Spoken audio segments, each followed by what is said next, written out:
Y en esta ocasión tenemos la alegría, la suerte de tener con nosotros a un religioso carmelita brasileño. Yo creo que es la primera vez que tenemos un brasileño en las jornadas. Tiene una gran responsabilidad. Bueno, que vive en Barcelona, es historiador y se dedica sobre todo al estudio de la historia de los carmelitas. Nos va a hablar sobre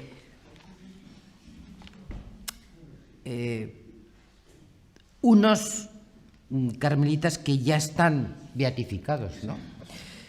Que son los carmelitas Anastasio María Dorca y Eliseo Maneus.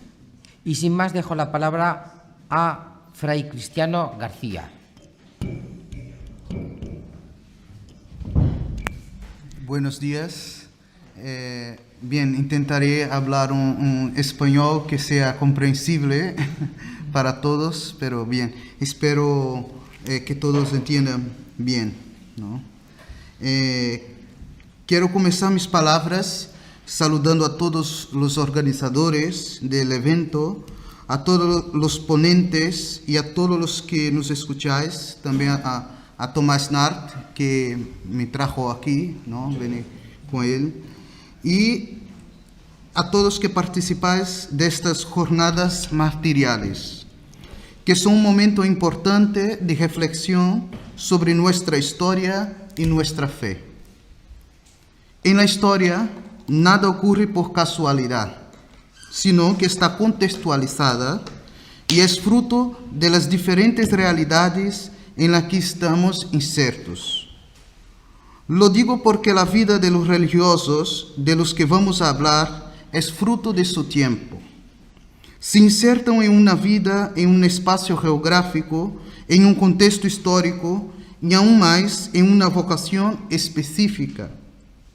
El martirio es la consecuencia de la opción radical que hicieron en la vida, pero que en su vez está relacionada con todo el contexto en el que vivieron. En primer lugar, es bueno situarse en el tiempo y espacio en que nos encontramos. La Europa del siglo XIX y en la primera mitad del siglo XX fue un entorno de constante transformación que nos da hoy una visión confusa de este periodo, en el que los cambios sociales afectaron a la vida de las personas en todos los ámbitos, especialmente en la forma de entender la relación de la sociedad y la religión. El pensamiento de esta época es sin duda heredero del nuevo mundo nacido de la Revolución Francesa. A partir de entonces, todas las instituciones que representaba el antiguo régimen, como sabemos, fueron concebidas como fuente de atraso social y a su vez de todos los males que la sociedad podía enfrentar. La Iglesia Católica fue una de las instituciones víctimas de las ideas revolucionarias y esto representó su progresiva pérdida de poder en la vida de la sociedad, hasta la concepción de que la Iglesia era innecesaria para la vida de los ciudadanos, sobre todo tras la aparición de las grandes ideologías políticas que tuvieron grande propaganda en el siglo XX y que prometían una sociedad sin estructuras de opresión, más igualitaria, pero sin necesidad del Evangelio. Vemos que las ideas liberales del siglo XIX, que se aplicaron con gran éxito en España, fomentaron la idea de una religión de Estado que se fue transformando en un laicismo total. La guerra civil es el fruto de estos enredos de ideas que sondean el mundo y prometen una libertad a través de la opresión y la violencia de los contrarios que se dio de forma progresiva en la sociedad española. Tras la desamortización de las órdenes religiosas de 1835, cuando los bienes de los religiosos españoles fueron confiscados por el Estado y se produjo la pérdida de varios conventos a finales del siglo XIX, com a possibilidade de volver à vida regular, no fim do século XIX, a restauração e a fundação de novos conventos foi um signo de esperança para todos os religiosos e religiosas. O processo de restauração de los carmelitas em Espanha estava em marcha e formando uma jovem província, em la que confiava o futuro de la ordem en el país. Depois de 100 anos, a Guerra Civil Espanhola realiza outro duro golpe para os carmelitas, para todos os religiosos, provocando a morte para nós de 57 frailes, 16 de ellos de la província de Catalunha, a que vamos falar os 2 frailes que iremos apresentar hoje. Não podemos entender a los religiosos que vamos a mencionar sem ter em conta estas estatísticas que foram muito maiores ao encontrarnos com as cifras generais de los religiosos e religiosas assassinados durante a Guerra Civil. Podemos dizer que na época contemporânea, a Guerra Civil espanhola foi a tragédia mais terrível que ha vivido a Igreja em Espanha, a partir de uma persecução sistemática a seus membros, mediante um holocausto sem precedentes que, además de las vidas que se cobraram, consumiu por destruição gran parte do patrimônio católico do país. El carmelita, Padre Simón Beuzeduc, que era tio del beato Eliseu Maneus, um dos religiosos de que vamos falar, escreveu uma obra com a biografia e história de los mártires que foi fundamental para nosso estudo. O livro publicado em 1940, es dizer, solo 4 anos depois de los martírios de los carmelitas, é a fonte bibliográfica mais recente sobre todos nossos mártires e que está al dia com o momento e o processo recente de los acontecimentos. Isto significa que esta obra, además de los testemunhos recorridos, encontramos a informação mais cercana e fiável sobre o martírio e a personalidade dos frailes carmelitas. Pero, ¿quiénes são estes mártires de que vamos falar? Qual é sua vida e sua história? Qual é seu trabalho e sua espiritualidade? Creio que estas perguntas ajudarão a trazer uma biografia de nossos personagens.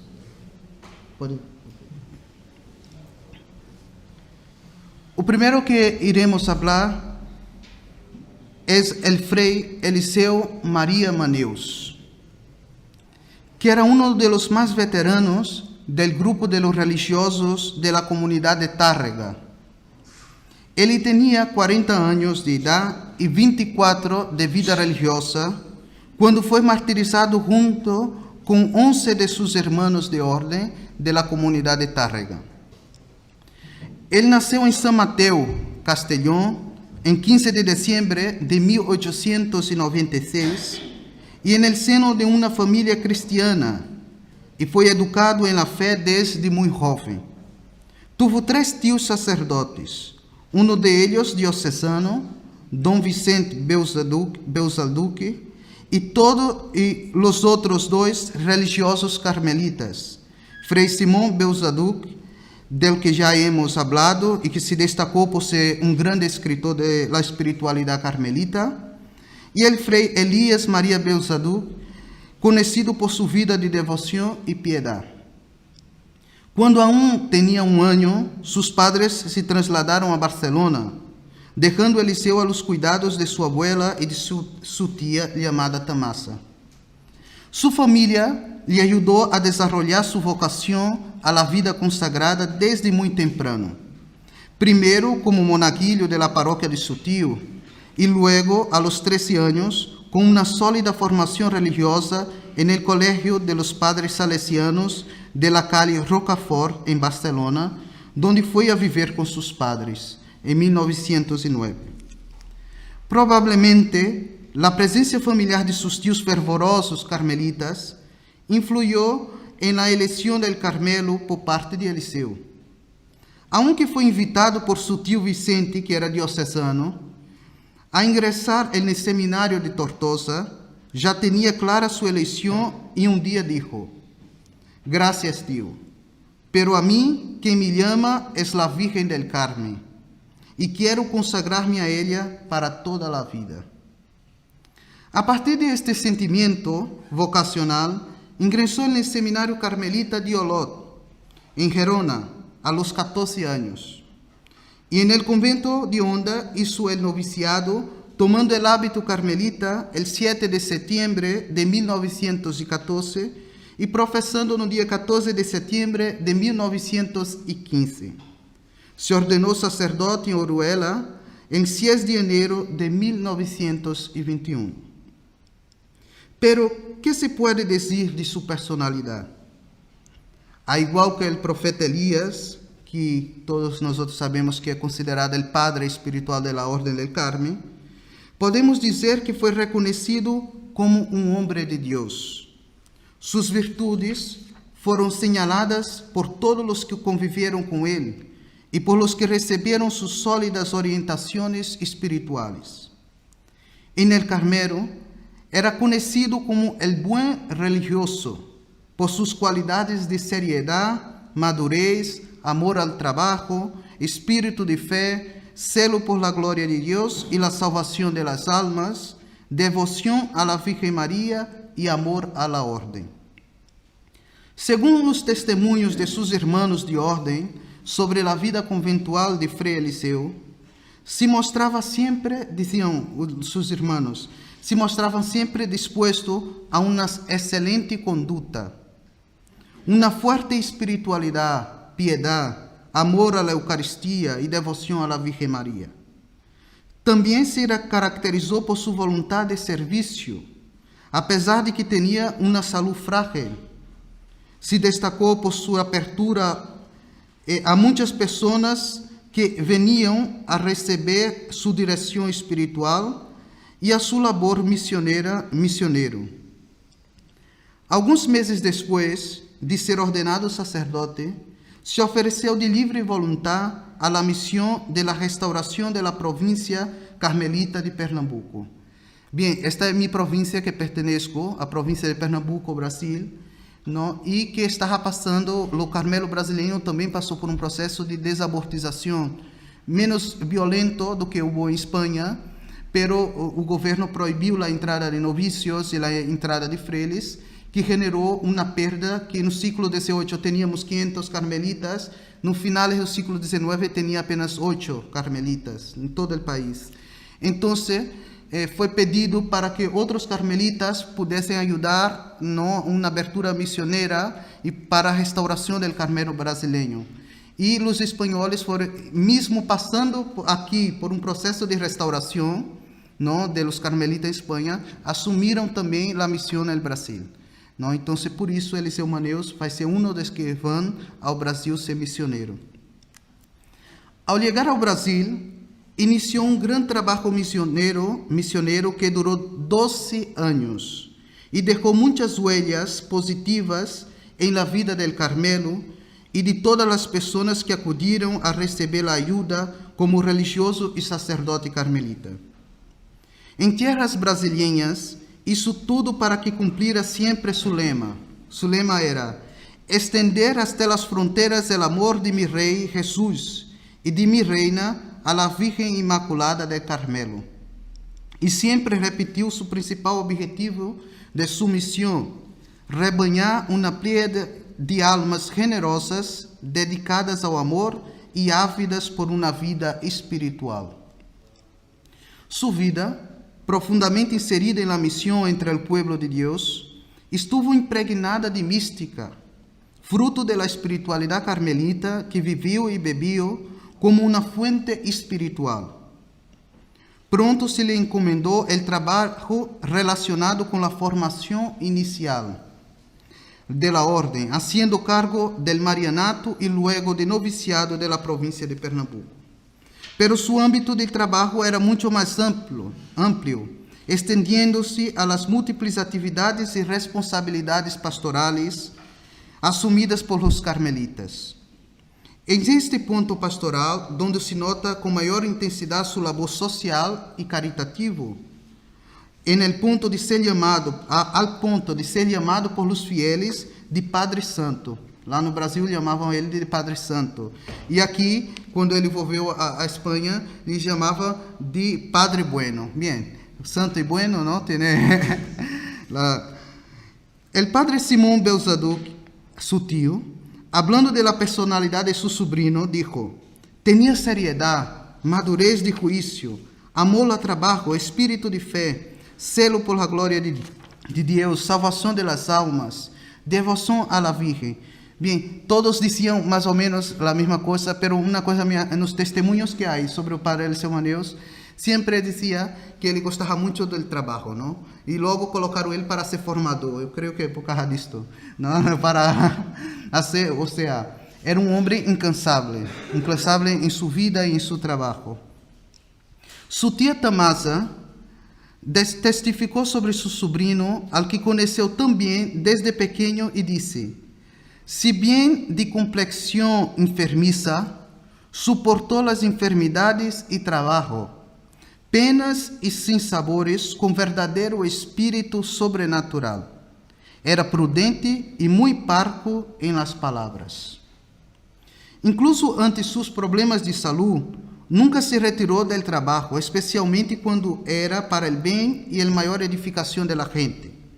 Su celo apostólico aún recuerda en los lugares por los que pasó durante su ministerio, mediante crónicas o relatos que van desde su intensa actividad pastoral hasta su preocupación social por los más pobres. Tanto en los conventos de Goiânia, donde fue párroco, Goiânia, Brasil, y maestro de marianos, como en Recife, donde fue maestro de novicios, o en Gamileira, en el interior de Pernambuco, donde fue párroco, se distinguiu por sua vida de oração e de bondade com todos, especialmente com os mais necessitados de ajuda e consuelo espiritual.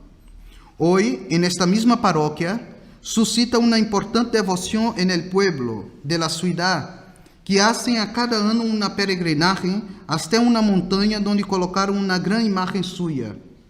La diocese de Palmares, onde está situada, onde estava o convento e a paróquia, o declarou patrono do arciprestazgo, creio que é este nome, não? Arciprestazgo.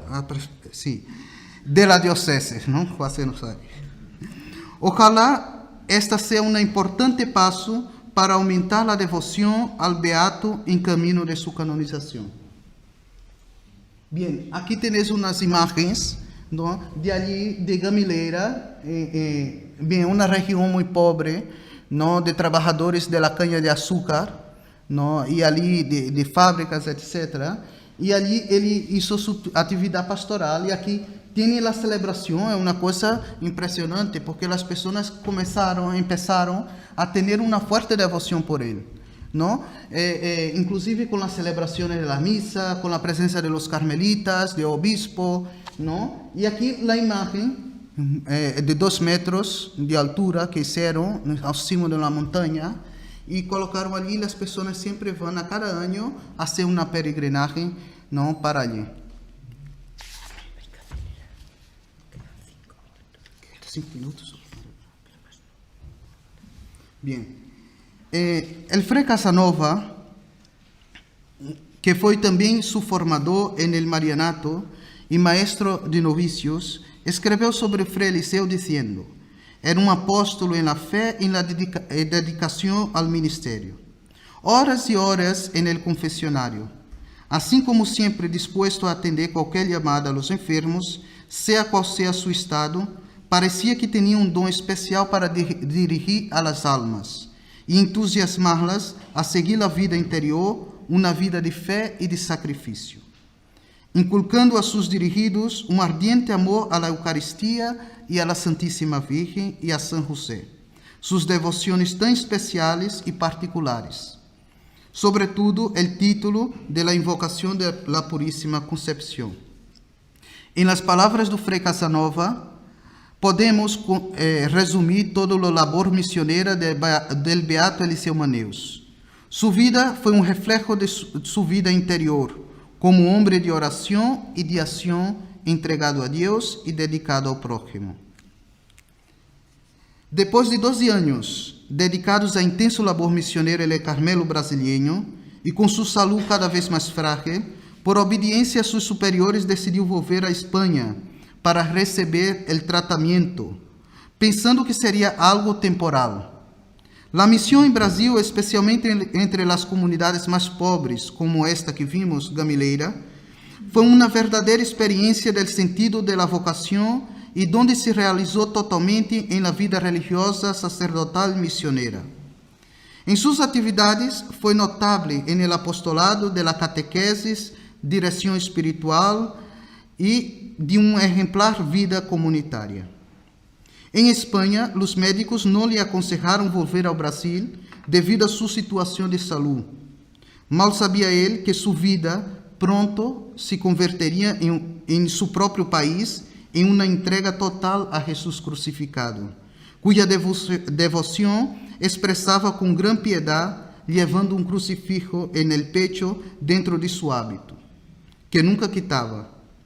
A seu regresso à Espanha em 1932, se foi a viver no convento de Barcelona e em 1934 foi a Tárrega para trabalhar como maestro de novicios e de professos simples. Seus hermanos diziam que seu selo e piedade seguiam sendo os mesmos, assim como seu amor ao trabalho e salvação das almas. Disse el Frei Casanova, que já escutamos, dizia: coisa particular sempre me dizia que gostaria de ser um mártir. E continuou alimentando seu ideal vivo de céu em Brasil e depois em Espanha. Suas predicações sempre afirmava: esta é minha constante petição, amor, amor, amor. Maria Augusta Bezas Costa, colaboradora e dirigida espiritual do Frei Eliseu, hizo um testemunho dizendo: me contou que quando lhe enviaram a Brasil, hizo 3 petições a Nossa Madre del Carmelo: volver a ver a sua madre, assistir-la en la hora de la muerte e morir mártir. De hecho, todas suas petições se cumpriram. E na madrugada del 29 de julho de 1936, deu sua vida por Cristo. Bien. Aqui tenéis as imagens, outras imagens de la peregrinação. E podemos passar. Eu creio que o tempo, não? 5 minutos. Bien. Agora, eu tinha que apresentar ao Padre Anastácio Maria Dorca, não? Que também, pero meu tempo me resta pouco, tentarei resumir um pouco sua vida, que também é muito importante e muito interessante. Não? O Padre Anastácio Maria Dorca é originário da cidade de Olote, em Gerona, não? Ali nasceu, e desde pequeno também viveu uma vida dentro de uma família cristiana, tem de 8 irmãos, tinha 2 religiosas, não? E desde pequeno sempre sentia um desejo de viver na vida religiosa, não? Ingressar na vida religiosa, até que um dia lhe levaram a um seminário diocesano, pero ele não se encontrou ali porque volvia de vacações para casa. Então ele disse: não, quero uno que quede o tempo integral. E se foi à Igreja del Carmen, e ali foi bem acolhido, e logo entrou para o Marianato, e depois foi a ser noviciado em Onda, e terminou com a sua profissão em 1925, pero sempre se destacava desde muito jovem com os estudos. Então os superiores disseram: vamos preparar este jovem para poder ser um dos formadores da província que estava renascendo, não? Então se mandaram a estudar em Roma, onde hizo todos seus estudos e foi ordenado sacerdote em Roma. E logo depois, o general da ordem pediu para que ele fosse missioneiro em Polônia, não? E também ajudasse na formação teológica, porque em Roma ele havia acabado o doutorado em teologia. E se foi a Polônia, onde aprendeu o polaco facilmente, e ali se destacou também com sua atividade missioneira e continuou com suas pesquisas dedicado aos estudos, tanto da parte de teologia, mas também pela parte da sociologia, não? E ele dizia que queria estudar a sociologia e seus estudos eram para ajudar a gente, não? Porque ele via que a educação é o único meio de poder sacar as pessoas da pobreza por meio da educação. Pero seus estudos não eram apenas algo racionalizado, não? Ele tinha os estudos como uma opção de tornar as pessoas com mais dignidade humana. E por isso ha estudado a sociologia cristiana, não, a partir de todas as encíclicas papales da época, de Leão XIII e de Pio IX, e aplicava isto, inclusive, fazendo conferências para discutir sobre a sociologia com os trabalhadores das fábricas, né, com os operários. Então, essa era a sua atividade, vamos dizer assim, política, no sentido de fazer as pessoas, não, a partir da educação, da formação, poder ter uma vida digna. Disse que tinha uma personalidade muito forte. Não era muito de dizer sim ou não. Não, e tinha um caráter forte, pero né, sabia obedecer. Quando o superior dizia não, não. Não? E depois sempre tinha um espírito de devoção muito forte à Virgem Maria e à espiritualidade carmelitana. Então, o beato Anastácio um dia se foi à Polônia, pero não tinha dinheiro para viajar. O provincial mandou ele para a Polônia, foi a Venécia, não?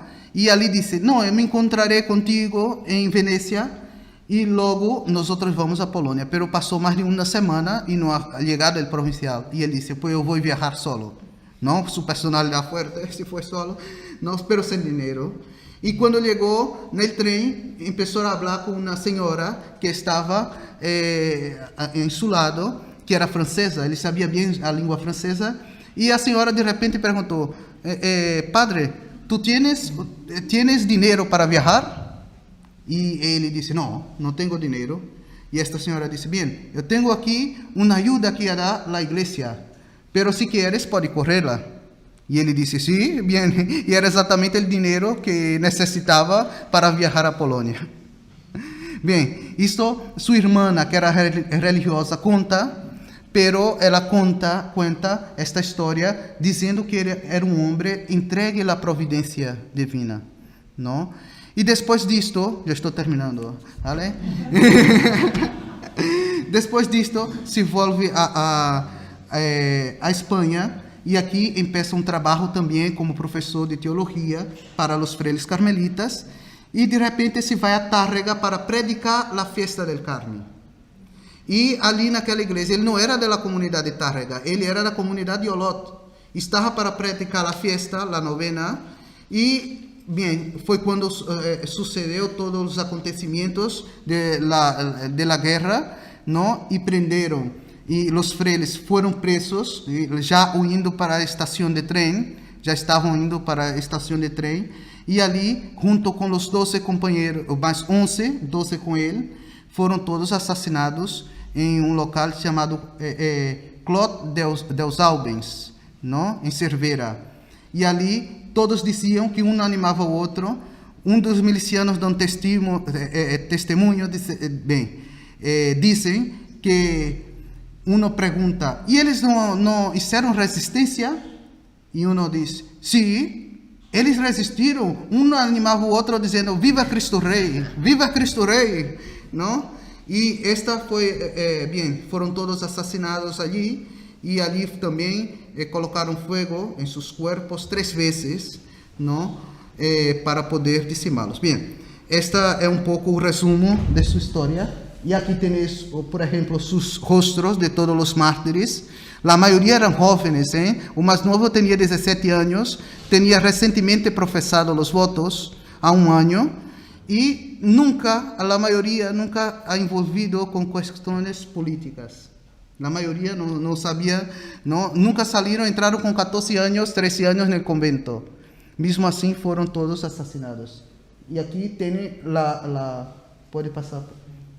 Este es el local del martirio, ¿no? Aquí los carmelitas hicieron una vía crucis que a cada año se celebra en homenaje a los mártires. Y este es un memorial que tiene en la iglesia de Tárrega, ¿no? En homenaje también a ellos.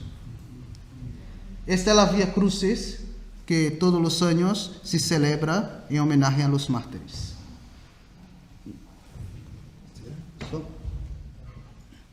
Bien, es esto que tengo, ¿no? Para presentar. Muchas gracias.